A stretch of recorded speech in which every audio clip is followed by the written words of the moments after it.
Get glam with me in under 30 minutes. We start with our foundation base. I'm using the Glam Squad magnetic vegan reusable lashes and of course the liquid liner. So we start with lining the lash line and we apply the lashes. It's as simple as that. Yes, I know my eyeliner is slightly lacking, so if anyone's got any suggestions on how to achieve the perfect lash line, please do comment below.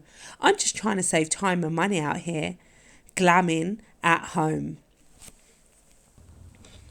Now let's get into the nails like that.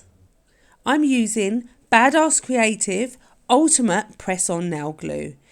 This glue has staying power. It's the strongest glue on the market, produced in the UK.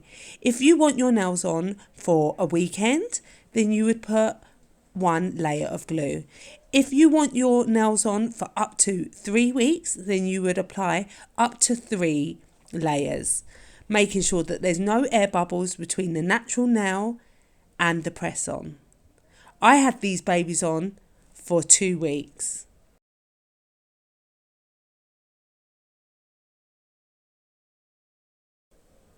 Make sure you give yourself enough drying time, at least 20 minutes after your nails are applied, to make sure that they last and last and last.